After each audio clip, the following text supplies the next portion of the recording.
Please help me. Nobody wants me around there.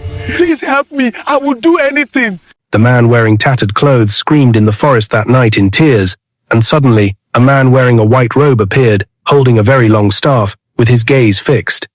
The white gate of the White House opened slowly, and a very exotic black car rolled in with a long convoy behind it. The car stopped, and cameras flashed everywhere like lightning. Journalists rushed forward, shouting questions, calling names, and lifting their phones higher. Then the back door of the car opened. People expected to see polished shoes, shining leather, and perfect socks. But what they saw shocked everyone.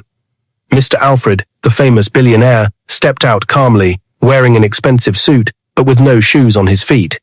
His feet touched the ground freely, dusty and bare. The convoy surrounded him at once. Some guards walked in front of him, some walked behind him, and Mr. Alfred walked in the middle, his hands deep inside his pockets, his face calm and proud. Police officers cleared the way as journalists filmed his legs again and again. Some reporters whispered in shock, some laughed softly, some looked confused. A barefoot billionaire was not something they saw every day. Yet Mr. Alfred did not care. He walked slowly, confidently, like a man who owned not just money, but the world itself. His steps were steady, his head high, and his eyes straight ahead as if nothing was strange. As Mr. Alfred walked toward the building, more people noticed his feet. A journalist almost fell while walking backward, just to keep filming him. Another shouted, "Sir, why no shoes?" But Mr. Alfred did not answer. Inside the White House, the atmosphere changed. The hall became quiet. Staff members stared, some pretending not to look, others unable to hide their surprise. When he entered the president's office, both men smiled warmly. They shook hands like old friends. The president welcomed him and thanked him for coming. They sat down and began to talk about business, development, and the future. But every few seconds, the president's eyes dropped to Mr. Alfred's legs. He tried to focus, but his curiosity was too strong. Mr. Alfred noticed it quickly. He smiled and said gently, "Oh, this. Please don't feel uncomfortable because of it. I stopped wearing shoes some time ago. I was never comfortable wearing them." The president smiled back and nodded slowly. He tried to understand, but deep inside, he was not fully convinced. Still, they continued talking, smiling and laughing. Unknown to them, news headlines were already spreading fast all over the world. Phones buzzed non-stop. Screens lit up everywhere. "Billionaire Alfred visits the president without shoes on," the headlines read. People clicked eagerly. Some laughed, some argued, some felt pity, others felt respect. Many people wondered how a man so rich could walk without shoes. Some even said maybe he was pretending to be humble. Others said maybe he had lost his mind. Social media was on fire. Pictures of his bare feet were everywhere. People shared stories, jokes, and guesses, but nobody knew the truth. Nobody knew that many years ago, in the middle of a dark and silent night, Mr. Alfred was not a billionaire. He was not respected. He was not known. That night, he staggered alone into thick bushes, wearing tattered clothes that barely covered his body. His hair was dirty, his body was thin, his stomach was empty. He walked without direction, deeper and deeper into the forest. The wind howled softly. Insects cried loudly. Fear walked beside him, but desperation pushed him forward. That night was the night his life changed forever. Mr. Alfred remembered that night clearly, even now. His feet were bleeding as he walked. Thorns cut his skin, but he did not stop. He had no home, no family cared for him anymore.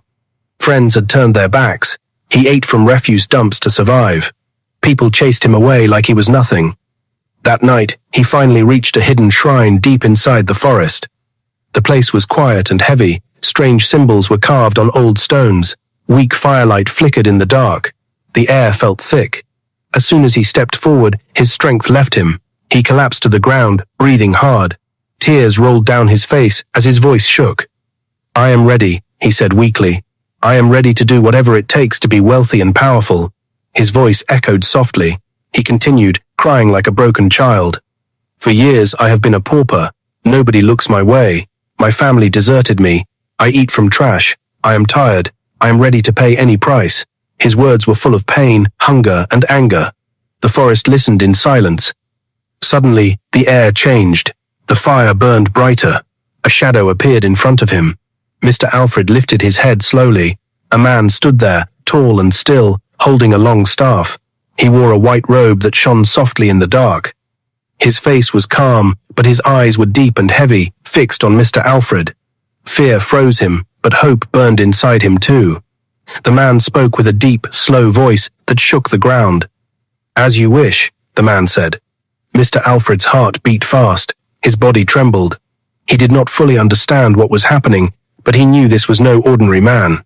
The man walked around him slowly, tapping the ground with his staff. He asked questions about desire, sacrifice, patience, and obedience. Mr. Alfred answered everything without thinking. He was desperate. He wanted to change his life.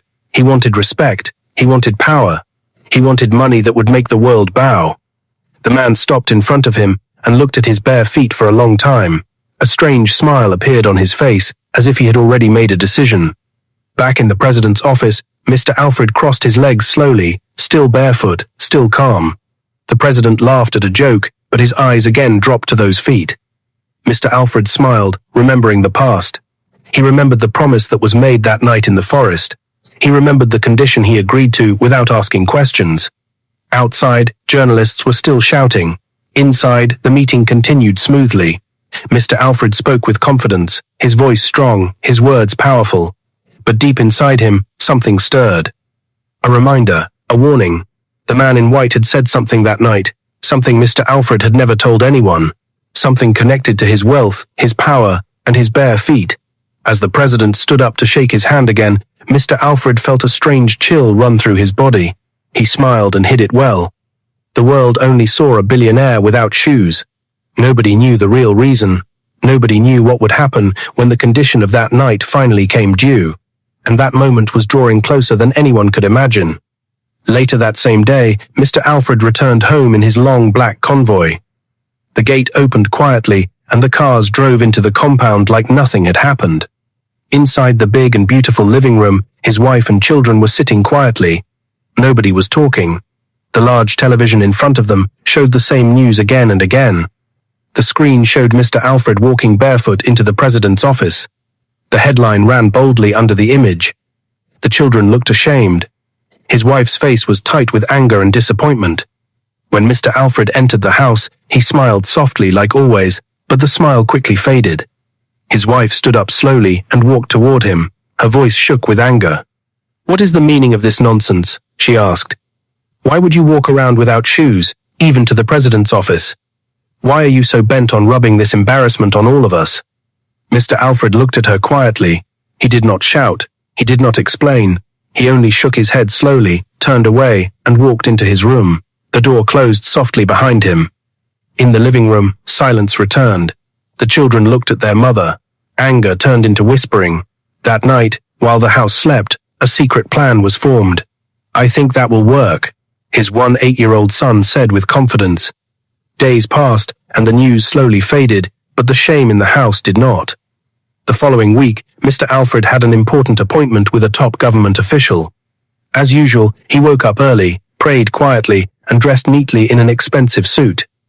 His steps were calm as he walked out of his room. Just as he reached the hallway, his son saw him. His eyes went straight to his feet. "Are you leaving again without shoes?" the boy asked. Mr. Alfred nodded gently. The boy quickly ran back into the living room and called his mother. She rushed out, breathing fast. She held Mr. Alfred's hand tightly. "Please, I need to tell you something very urgent," she said, forcing a smile. Mr. Alfred looked surprised but agreed. He followed her into the living room and sat down. His children gathered around quietly. Suddenly, his wife knelt down in front of him, pretending to beg. While he was distracted, she quickly slipped a shoe onto his leg. Everything happened in seconds. Mr. Alfred froze. His eyes widened. His body stiffened. Confusion filled his face. "Please, my darling," his wife said softly, "wear shoes. It doesn't bite." Before anyone could react, Mr. Alfred let out a loud scream that shook the house. "You have ruined me!" Mr. Alfred shouted, his voice breaking. Tears rushed down his face as he struggled to remove the shoe. He kicked it off angrily and flung it across the room. "You have ruined me," he kept saying again and again as he dropped to the bare floor. His hands trembled. His breathing became heavy. His children rushed closer, scared and confused. They had never seen their father like this. He looked weak, broken, and afraid. Slowly, he began to speak. His voice was low and shaky. He told them about the night he walked into the forest wearing torn clothes. He told them how he had nothing, how nobody cared for him, how hunger almost killed him. He told them about the shrine, the fire, and the man in the white robe holding a long staff. He told them how the man gave him wealth, power, and success. Then his voice broke completely. The condition, he said, crying, was that I must never wear shoes for the rest of my life. His wife covered her mouth in shock. His children stepped back slowly. Fear filled the room. Mr. Alfred looked at them with pain. "The moment I break it," he whispered, "everything will be taken." His body shook violently. Suddenly, his voice stopped, his eyes rolled back, and he collapsed on the floor. Panic filled the house. His wife screamed for help. The children cried and called his name again and again. Security guards rushed in. Doctors were called, but it was too late. Mr. Alfred was gone. The barefoot billionaire who shook the world was dead on his living room floor. The news spread faster than fire. "Billionaire Alfred dies suddenly at home," the headlines screamed. The same people who mocked his bare feet now cried and praised him. The family was surrounded by sympathy messages and cameras. After the burial, his wife and children gathered to check his wealth. They were sure his accounts held billions, but shock hit them harder than death. Every bank account was empty. Not even one penny remained. Every investment had vanished. Every company balance was zero. They screamed in disbelief. Lawyers checked again and again. Nothing. The only things left were the big houses he had bought across the country. Broken but hopeful, they moved into one of them. That was when the real nightmare began. At night, strange sounds filled the house. Doors slammed on their own. Cold air moved through the rooms. Deep screams echoed in the dark. Nobody could sleep.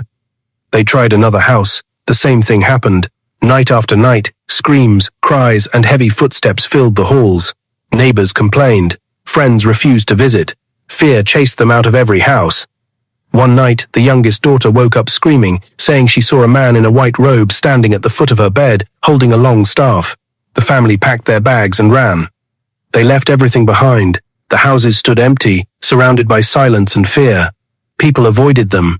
Rumors spread. Some said the wealth was borrowed. Some said the power was rented. Some said conditions were broken.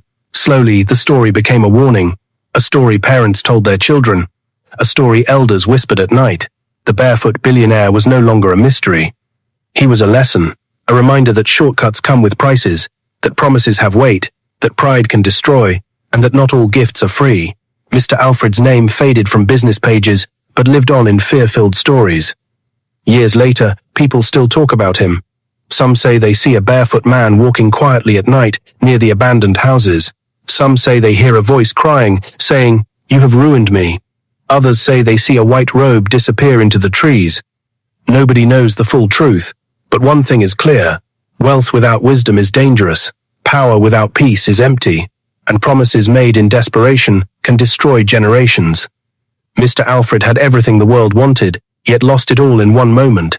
His bare feet were never madness. They were a warning, a silent reminder of a deal made in the dark.